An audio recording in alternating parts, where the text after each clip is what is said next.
Hello, everybody. Thank you. Good morning. Thank you for all being here.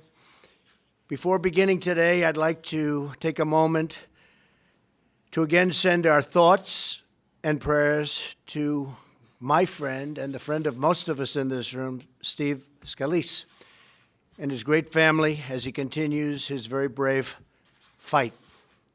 It's been much more difficult than people even thought at the time. He's in some trouble, but he's a great fighter and he's going to be okay, we hope. I visited Steve and his family at the hospital last night, and I reassured them that the entire country is pulling for them, praying for them, and that we are here for them every single step of the way. America's hearts, and we mean this in the truest sense, sends its love. We've got a lot of hearts in this country, great hearts, and they're all sending their love and support to the Scalise family. And Steve, in his own way, may have brought some unity to our long divided country. We've had a very, very divided country for many years. And I have a feeling that Steve has made a great sacrifice, but there could be some unity being brought to our country. Let's hope so. While at the hospital, I also visited with Special Agent Crystal Griner, terrific young woman, of the Capitol Police and her family. Crystal is one of the 2 Capitol Police officers who saved so many lives through her heroism, along with Special Agent David Bailey. They ran right into the fire. They ran right into those guns and the bullets, and they saved a lot of lives. America salutes both of their courage. They have great, great courage. We all salute them. We also salute the men and women of the Alexandria Police Fire and Rescue and all of the first responders. The timing and the speed and the professionalism was incredible. They performed with bravery and with skill. Finally, our heartfelt prayers go out to Matt Micah, who was badly wounded in the assault. To Matt's family, anything you need, we are here for you. Hopefully, Matt will be okay. In these difficult hours, it's more important than ever to help each other, care for each other, and remind each other that we are all united by our love of our great and beautiful country. We're joined today by Secretary Acosta, Secretary Ross, and Administrator McMahon as we prepare to make a historic announcement to train Americans for the jobs of the future. We have a lot of companies moving into this country. You see the unemployment rate is at a very, very low level. Job enthusiasm and manufacturing, business enthusiasm is at record levels, never been higher.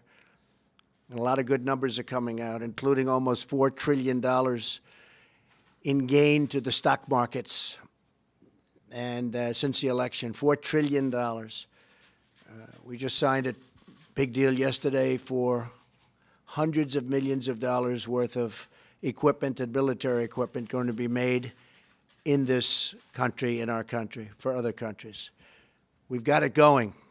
We have to make sure the people are here and they're going to be well trained.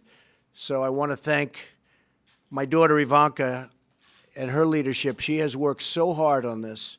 She understands how important it is. We're training people to have great jobs and high-paying jobs. And we're here today to celebrate the dignity of work.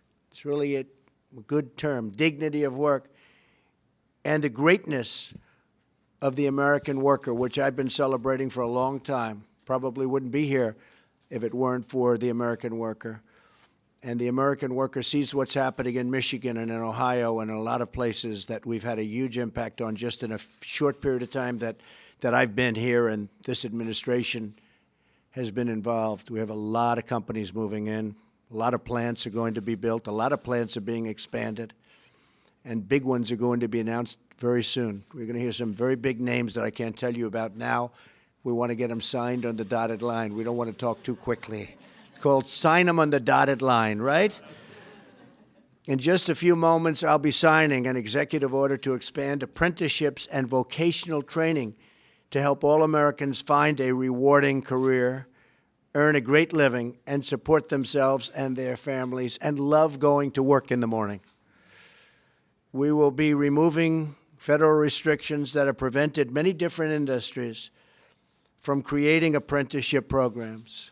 We have regulations on top of regulations, and in history, nobody has gotten rid of so many regulations as the Trump administration. And that's one of the reasons that you see the jobs and the companies all kicking in so strongly. I think some very good numbers are going to be announced, by the way, in the very near future as to GDP. So we're empowering these companies, these unions, industry groups, federal agencies to go out and create new apprenticeships for millions of our citizens. Apprenticeships place students into great jobs without the crippling debt of traditional four-year college degrees. Instead, apprentices earn while they learn, which is an expression we're using, earn while you learn. We're joined today by apprentices who know firsthand how these programs can bring new hope and new opportunities. We're also joined by some of the country's great governors, and I appreciate them very, very much for being here and for being here. We just had a meeting in the cabinet room. Charles Robel is here with us from Wisconsin, where I just left, actually, yesterday. I was with Governor Walker. Charles is a three-time combat veteran who bravely served our nation, highly respected.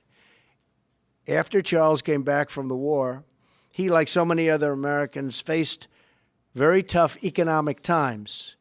Charles began taking machine tool operation courses from a technical college. He immediately excelled. He was really, really good at it, they say. That's what they say. I haven't checked. Where is Charles? I think I'm doing okay. Come here. Charles, they tell me. I haven't checked it. I want to check you out, all right?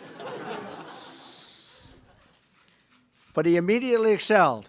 And by the end of his year-long apprenticeship, Charles will be making more than $60,000 a year and going up a lot higher than that. And he loves what he does. I think you really love it, right? Yeah, he loves it. Charles, we thank you for your service to our country, both in the military and in exactly what you're doing right now, which is so important. And we congratulate you on this exciting new career. And you're going to have some great future. Thank you, Charles. Appreciate it.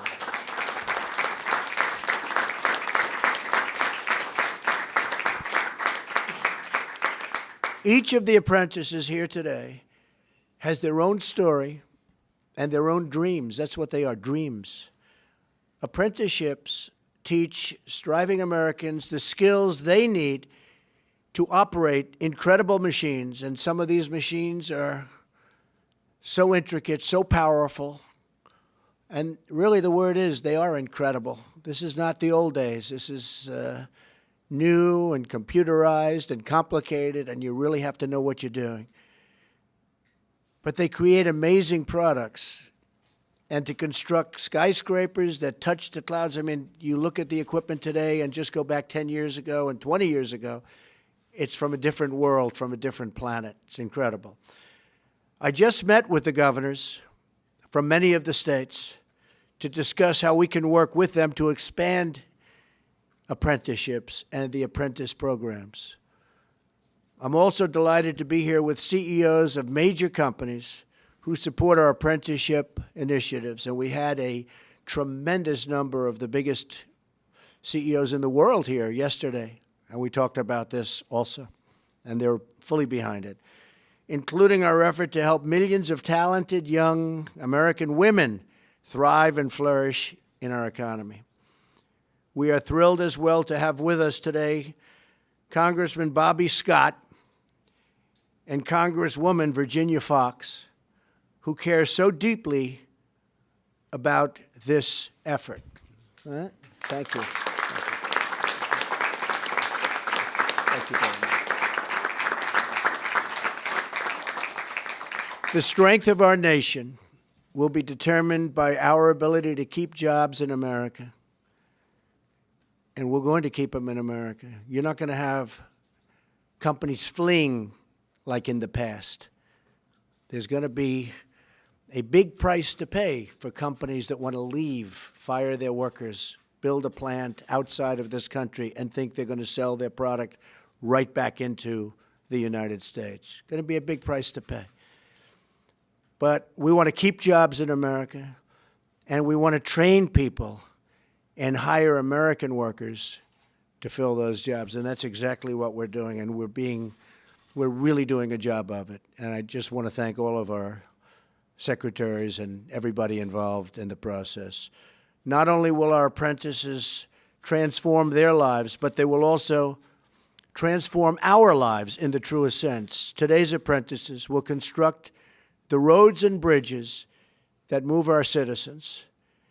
They will bend the metal and steel that shape our cities, and they will pioneer the new technology that drives our commerce. But as we train the next generation of Americans to do their jobs, all of us here today have to do our jobs. We have to join forces, join hands, and join together to restore the American dream for all of our people. And one of the parts of the American dream is we're going to come down very, very hard, and we already have. You've seen what's going on the border, on this massive drug problem that we have in the United States, and frankly, that other countries have also. And we're coming down very, very hard on it. And if we don't, it's called shame on us. So everybody that's worked so hard on this program and everybody in this room, including the reporters, God bless you. God bless America. And let's go out and let's do a really terrific job with the Apprentice program. Thank you very much. Thank you very much. Appreciate it.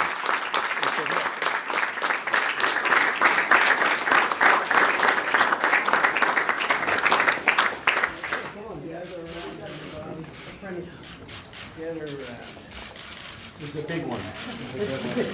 Right, Linda? Yes, sir.